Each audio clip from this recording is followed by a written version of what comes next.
The following is a special presentation of Tony Curry Radio.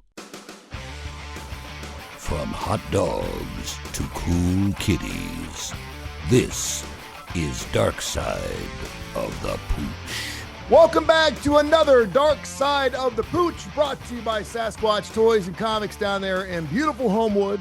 I stopped down to Ed's Pet World. They're going to be having their last day of business the next couple weeks. And I said, what are you going to do? I was talking to Angie. I said, what are you going to do with all the animals they're having? Just a breakout thing where they're just going to not let the animals go, but they're just going to sell everything. I mean, whatever you're willing to give them for their animals. So I'll keep you abreast of that situation. I was like, dude, that's crazy because it's been open for 50 years. So yeah, but the Sasquatch Toys and Comics, man, is doing really good. The comics in the 60s, 70s, 80s, of course, all kinds of toys still in the box. I mentioned I was on the starting lineup the other day. The legend he wanted one of those Evel Knievels. Remember the Evel Knievel jump thing where you used to spin it up, and he bought one of those brand new in the box for like $40. So they got all that great stuff, Legos, you name it. They got all kinds of great toys down there. Sasquatch Toys and Comics. 208-0301, 208-0301, rossbridgevet.com or .org or .net, whatever. You know where to find it. Dr. Rab Stewart's the man, the myth, the legend. What's going on, man? Anything exciting happening in your world? Oh man, just fixing a back door here at the office. Okay, that's we're doing door surgery today. When these steel doors, when the hinge messes up, it's a whole thing, man. Oh, I know, man. This is not Bob Vila's show, but if it was, we'd help you. I know. But we'll try to fix something else. No animal surgery today, just door surgery. I've got some interesting emails, info@TonyCurryRadio.net, info@TonyCurryRadio.net I'll get into. Did you see the story about LaShawn Johnson? He's a former NFL player for the Green Bay Packers, played in the early to mid-90s, 94, 95 through 99, something like that. He's in Oklahoma, evidently this past weekend, and there was something that was going on his land that the authorities were brought to attention. They confiscated 190 dogs. What? 190 dogs at his place. He was running a dog fighting ring. Just so you know, anything over, I would say, like 10 means they're probably fighting dogs. I mean, I've seen people have, my next door neighbors had 8 or 9, but anything like over 10, 11, 12 dogs, something's not right. You can't possibly take care of that many dogs and it be a healthy situation. He had 190 dogs. They said it's the most dogs they've ever confiscated in the history of dog fighting. And I wanted to ask you, it's something I don't ever hear about. I guess the last time I really talked about dog fighting was the Michael Vick thing. And man, the law really got stringent and as it should. Got really, really dangerous for a lot of folks. I think a lot of people think this is something that is for people that are in a social economic different situation than we are. It's a rural thing. It's stuff out in the woods, out in the back streets where you don't normally see it. Give me your thoughts on what you know about dog fighting. Have you ever had any dogs come through your store that you thought this doesn't look right? Maybe there's been some type of dog fight involved here. Just kind of give me some of your thoughts on that. I've never had anybody that I suspected was doing any dog fighting. I don't think that they, they don't care for those animals. They don't care for them in any way.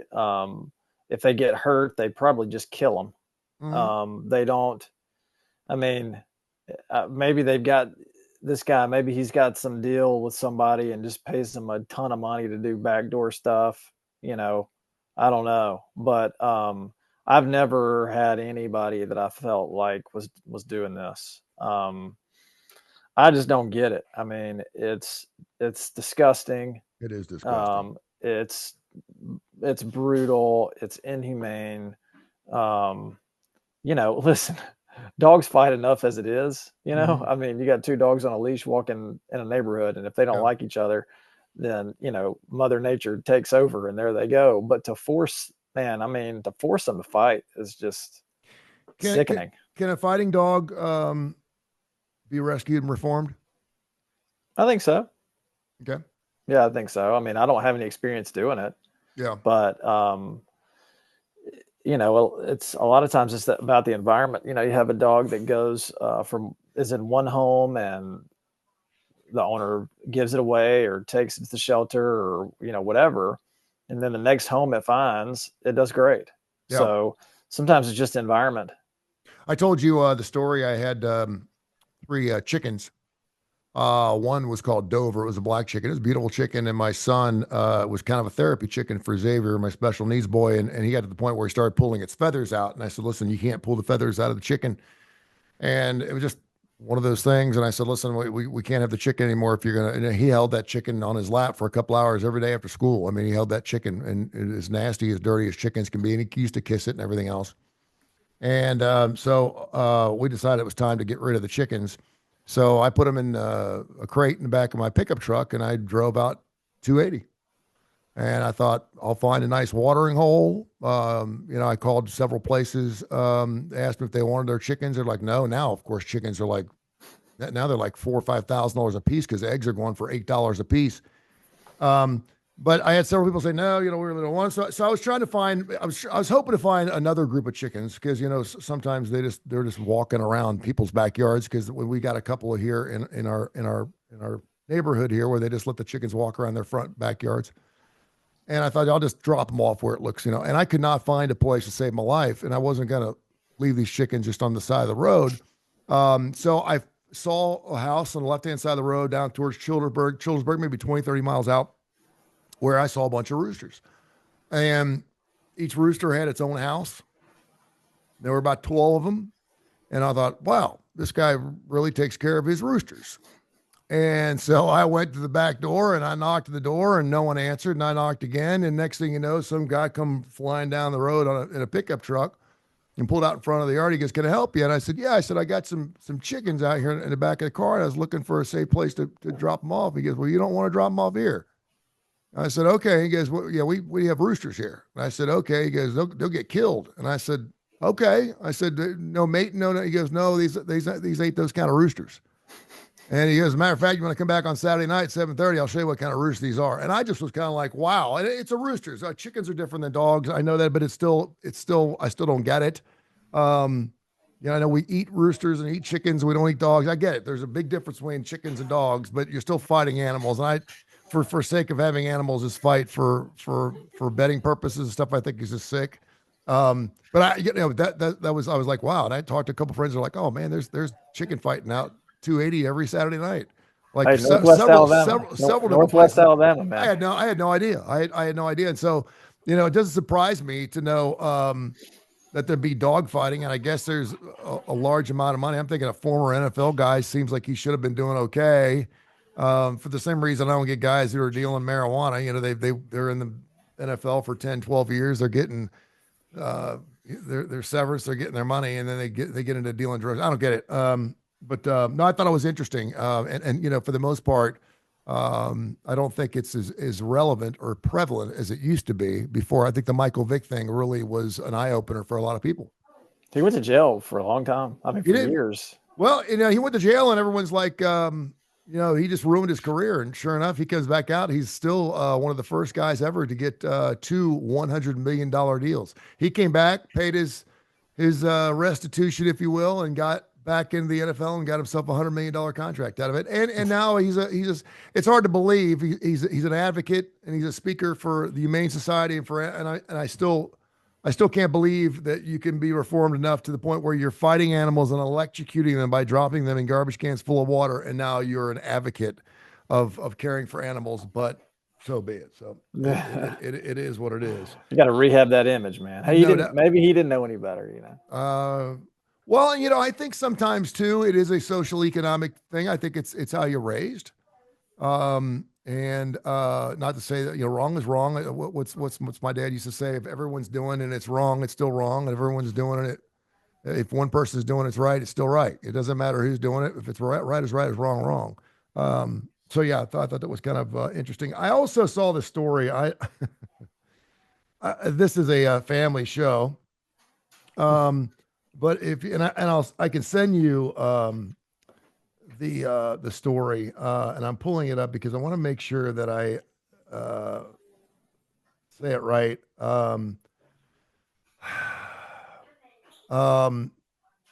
Florida influencer films sex acts with her pet Chihuahua. What? Florida mom films herself having an intimate relationship with her Chihuahua. Logan Gaminsky, a Florida influencer. She's got 23 million followers. She calls herself the dog mom. Filmed herself being intimate with her pet Chihuahua before posting these sickening videos on social media this past weekend. Gosh. And I'm like,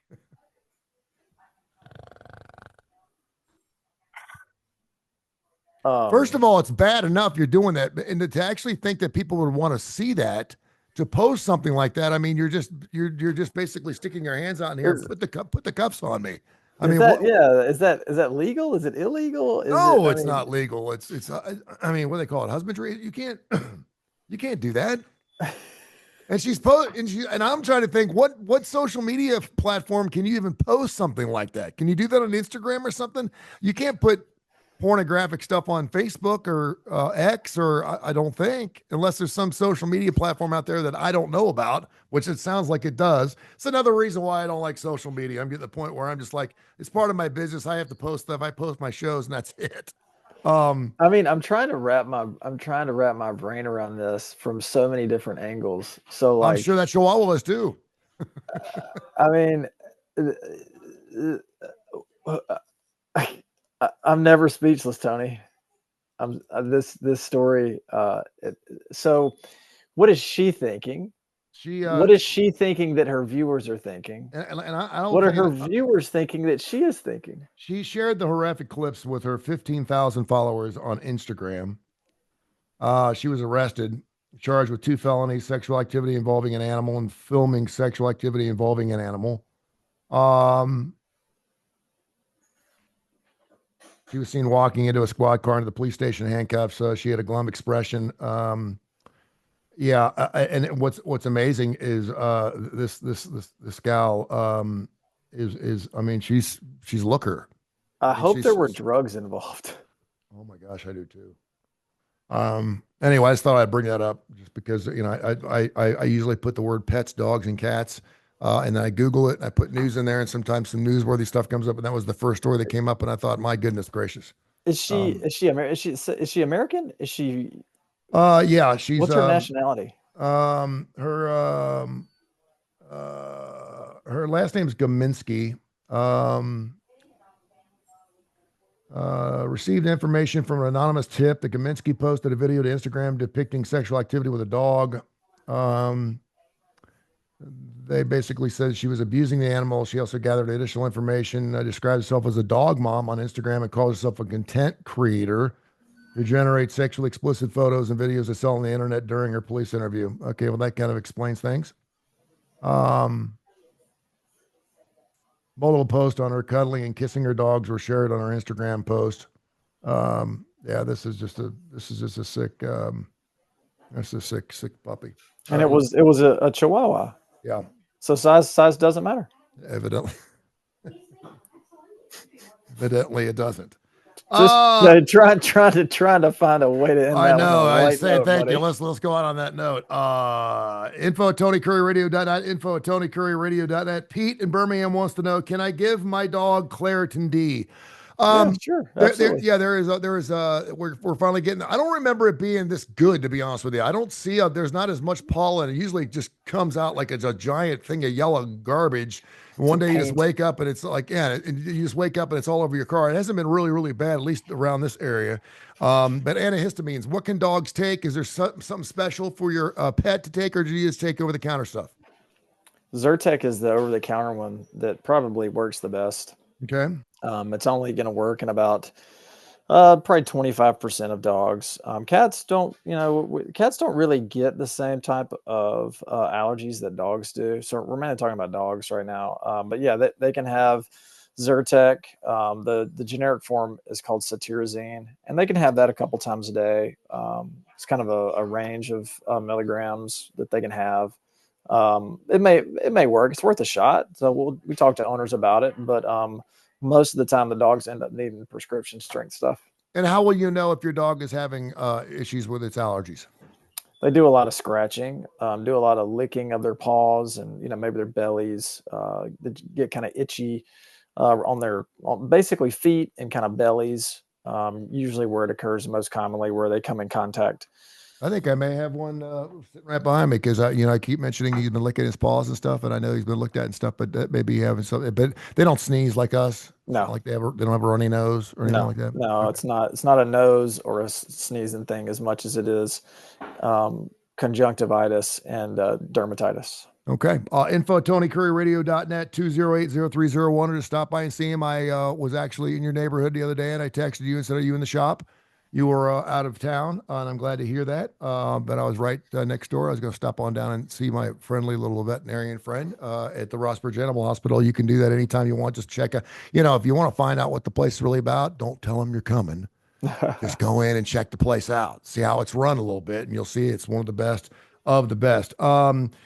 Donnie in Homewood wants to know, how has Donald Trump's tariffs affected the veterinarian business? That's a very, very good question. It doesn't seem to be too many people that the tariffs have not affected.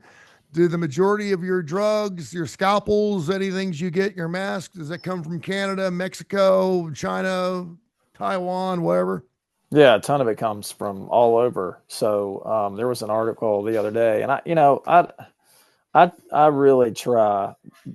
I make a conscious effort to just kind of keep my head down and come to work and just don't look into a bunch of stuff because you're going to worry. Yeah, I mean, if prices go up, then we have to increase our prices.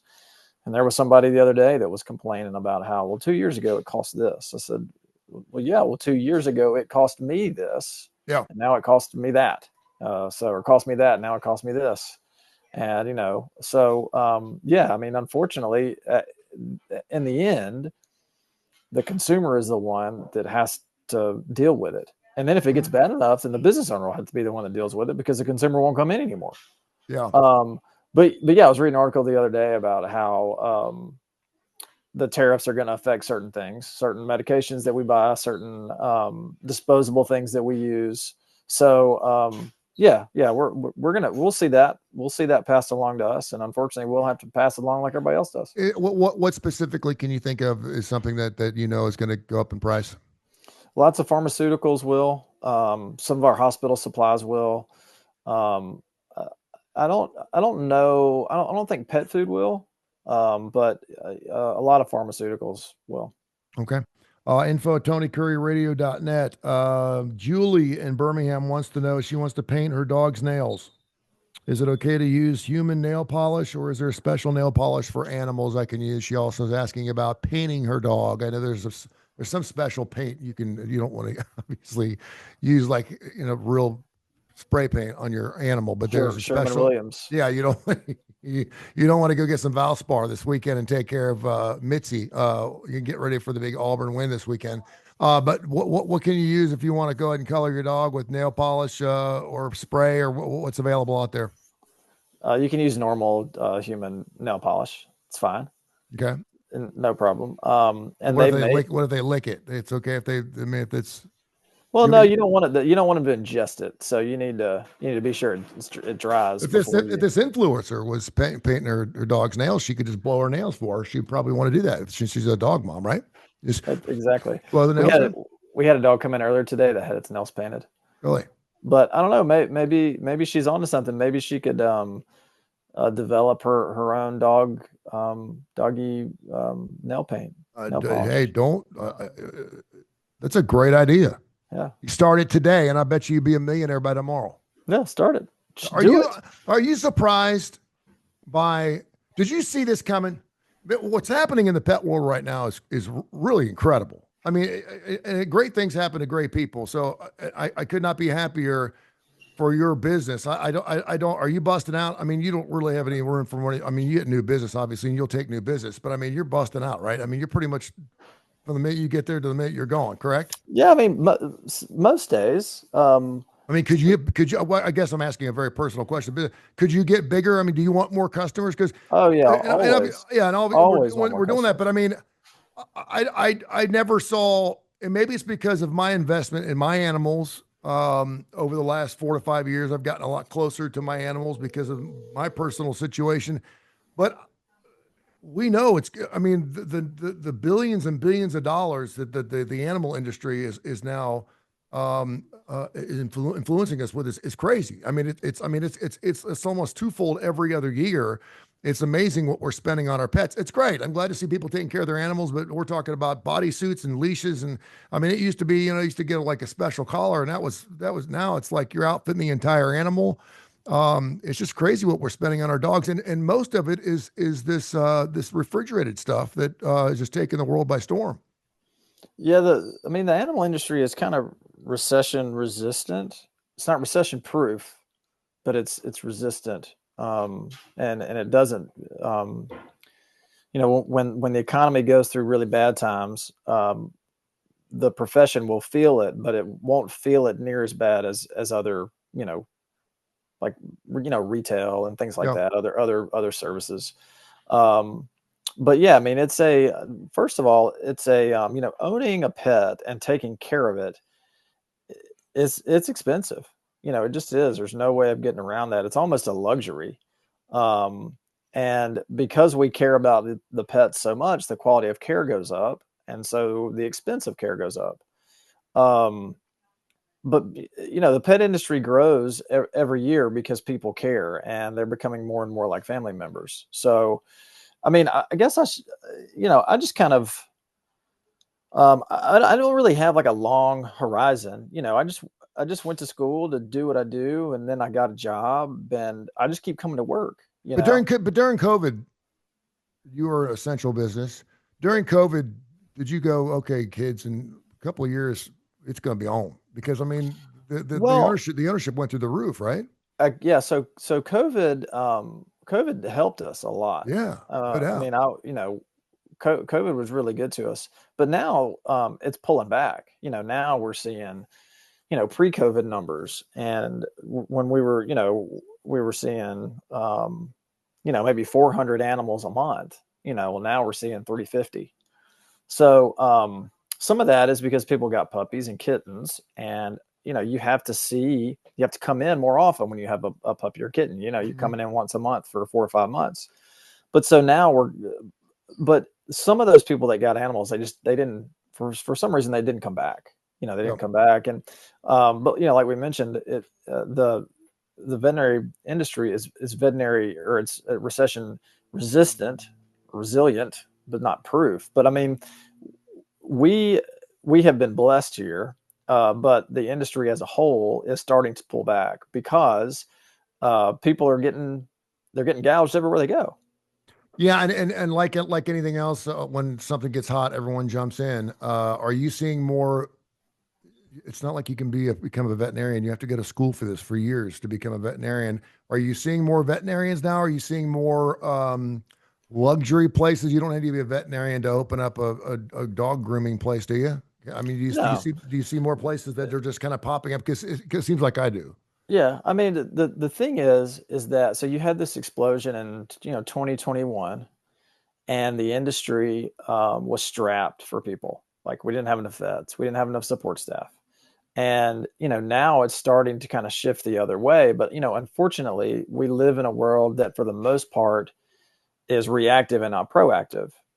So you have these states that were like, well, we're gonna create a vet school, we're gonna open a vet school. And so now, with a recession looming, salaries are going to be stagnant or go down.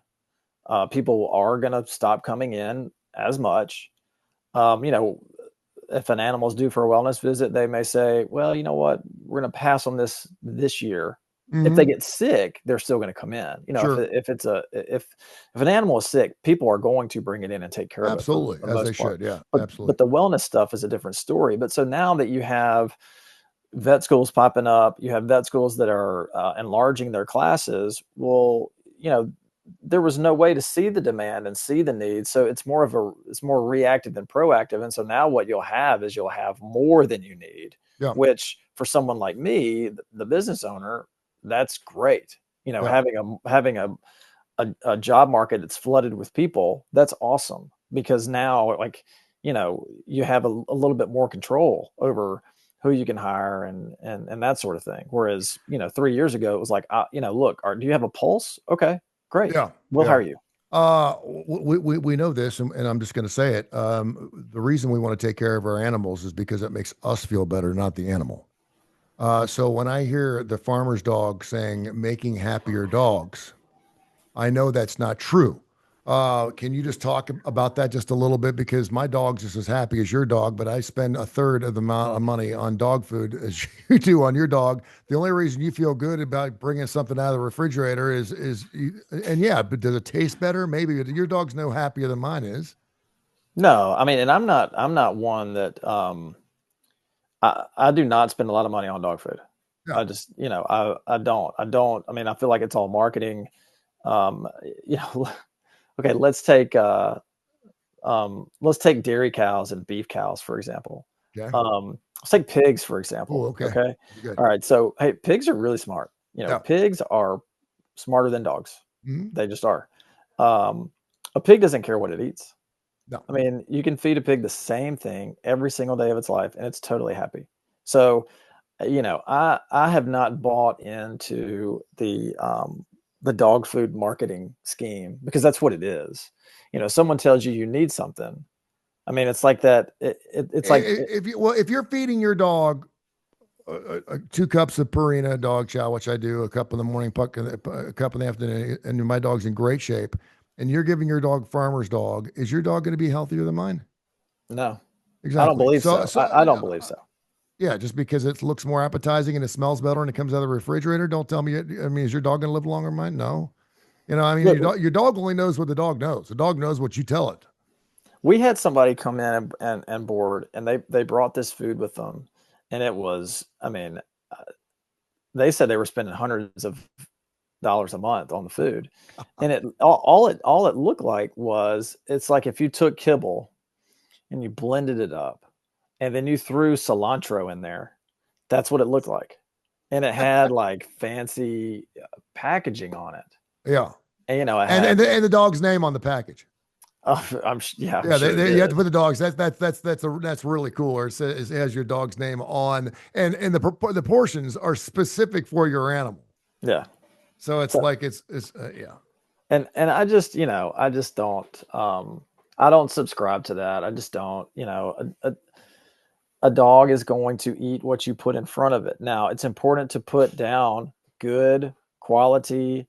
I mean, we don't need to be feeding our animals just like meat left over from dinner. Yeah.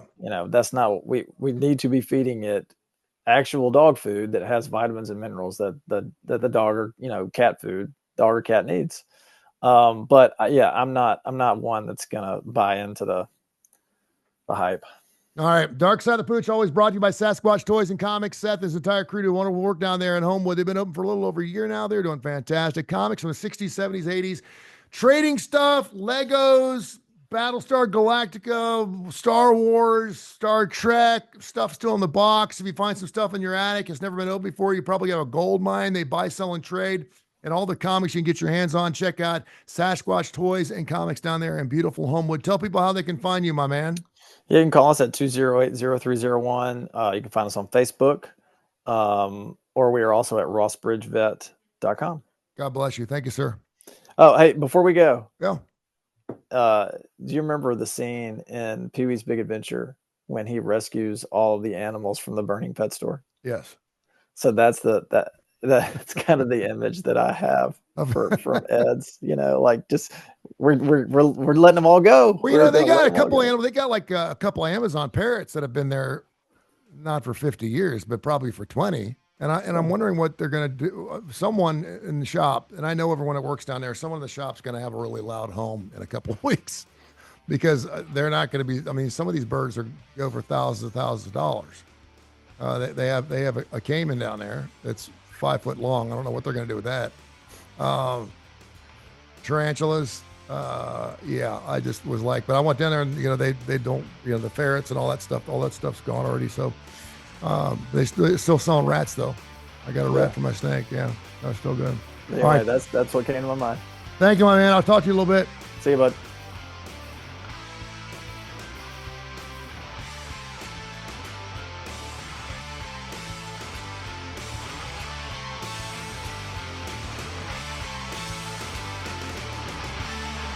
This has been a special presentation of Tony Curry Radio.